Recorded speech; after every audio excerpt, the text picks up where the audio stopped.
Welcome all to the special episode of Hatsu, the show where I make Nen abilities for characters and real people. Today we got a 2-for-1 special as we'll be creating Hatsus for both Donald Trump and Kamala Harris. Let's start with Donald Trump's ability. We all know Trump is a serial yapper with a hot head on his shoulders, and he's certainly not very humble. I think I am actually humble. I think I'm much more humble than you would understand. Yeah, I'm sorry, Trump. I guess you're right. Let's spin the Nen wheel to see what Nen type he gets. Aren't emitters short-tempered and hot-blooded? Must be a coincidence. Don't be rude. You are fake news. Don't worry, I assure you, Mr. Trump, I totally didn't use Hisoka's Nen analysis based on personality type to determine what aura type you have. That would be ludicrous. Anyway, Mr. Trump, let's go to the field and explain how your abilities work. The ability I created for Mr. Trump is called Voice of the People.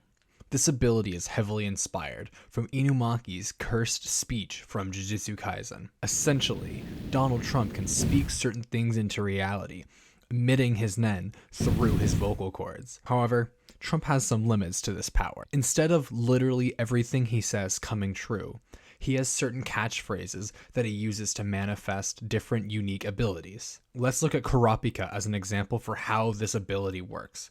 Kurapika conjures chains, with each different chain having a different function. So like Kurapika, Trump emits his Nen through his vocal cords by saying certain catchphrases, with each catchphrase granting him a different ability. Our first catchphrase is obviously, "You're fired." This ability uniquely transmutes Mr. Trump's aura to have the properties of fire.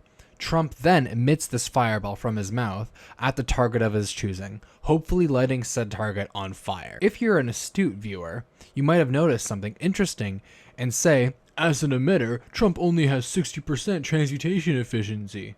How is he so easily able to transmute his aura into something like fire? And to that question, my dear viewer, let's look at Trump's second catchphrase, nobody blanks like I do. Nobody knows more about taxes than I do. Nobody knows more about construction than I do. Yes, Trump, I think you really outdid yourself with this one. This catchphrase branches into the 80% enhancement Trump has access to. And when Trump makes said chant, he uses enhancement to increase his knowledge on the topic he's talking about. Examples of this ability can go like, Nobody knows more about Nen, than I do. granting him greater knowledge on Nen. Or he could even chant Nobody knows more about transmutation than I do. increasing Trump's knowledge on transmutation techniques. A very versatile ability indeed, Mr. Trump. Good work. And to my dear astute viewers, I hope this clears up any confusion about the 60% transmutation that Trump has access to.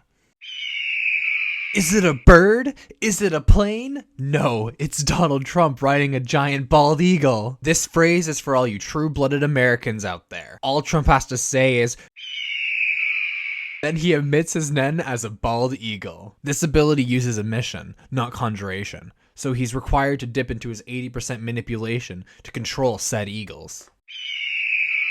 Trump is able to control how big the eagle is when he creates it, with the eagles generally being more durable and faster the smaller they are.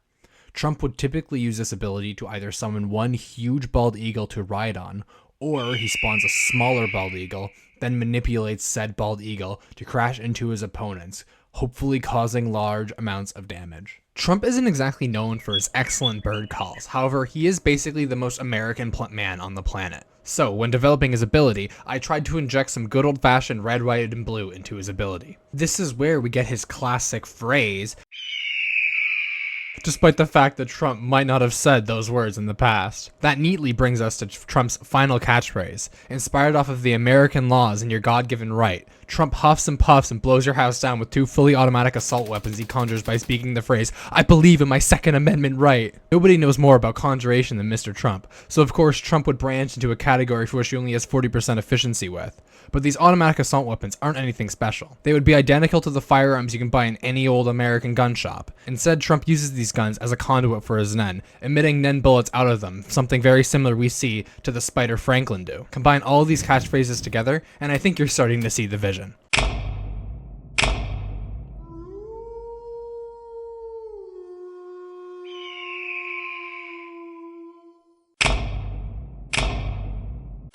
I do my best to try and give Nen types guided by Hisoka's personality analysis based on aura type. My analysis led me to believe that Kamala is either a transmuter or a specialist. I settled on specialist and developed an ability which was basically Higuruma's domain expansion, but like a little different due to the fact that Kamala was a prosecutor in her past. Eventually I changed my mind about a lot of the features of her ability and basically made a conjuration ability. So officially, Kamala's a conjurer now. You think you just fell out of a coconut tree?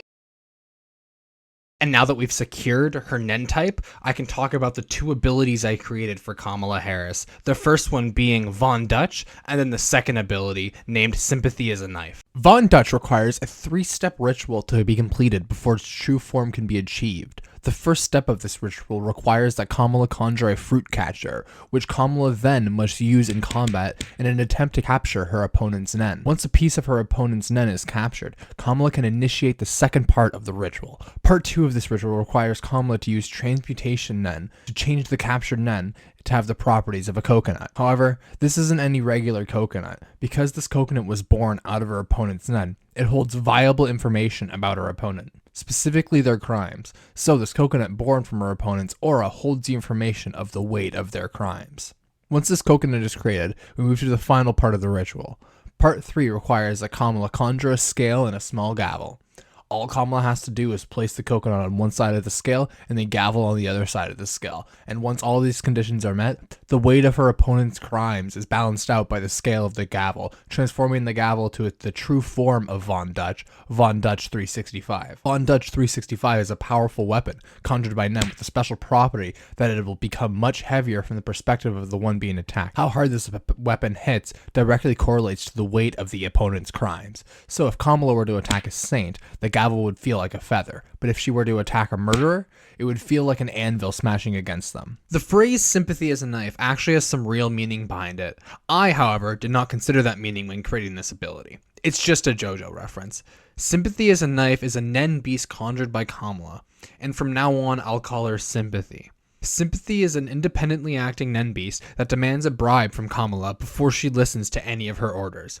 Sympathy is a total brat who has a strong sense of justice and an obsession with coconuts. Kamala has the ability to issue 3 different orders to Sympathy: confiscation, the death penalty, and rehabilitation. Confiscation is an order that commands Sympathy to knock out the opponent, then put handcuffs on them. These handcuffs force the opponent into a state of Zetsu, shutting off their aura nodes completely. The death penalty is literally how it sounds. It's an order to kill. And finally, rehabilitation is an order to lobotomize her opponent. Literally, Sympathy has the tools required to issue a lobotomy. And if you don't know what a lobotomy is, basically it's a procedure where you fuck up someone's frontal lobe to make them more passive. Now, historically, Kamala has been against the death penalty, and ethically speaking, a forced lobotomy is kinda crazy. So there's a very low chance she would actually suggest those options. However, it's important to note that they're a thing. In order for Kamala to be able to issue these commands, she must give Sympathy a bribe. And what do we know about Sympathy? That's right, she loves coconuts, specifically Nen coconuts born from the Von Dutch ritual. Once Kamala bribes Sympathy with said coconut and gives her an order, Sympathy cracks open the coconut and drinks all of its delicious juices. Unfortunately, by drinking this coconut, Sympathy gains all the knowledge regarding the crimes from the person whose Nen created the coconut, and the only thing Sympathy loves more than coconuts is her own sense of justice. Sympathy is known for straight up ignoring Kamala's orders, and instead will choose one of the 3 options for herself and implement that on the opponent. What this information entails is that using Sympathy is ultimately a big gamble, because Kamala can issue confiscation on an opponent, but Sympathy can decide that a lobotomy is a more just punishment. And that concludes the Hatsus for both Donald Trump and Kamala Harris. Now, I have a question for you to answer in the comments. Who would win? The strongest Democrat of today or the strongest Republican in history?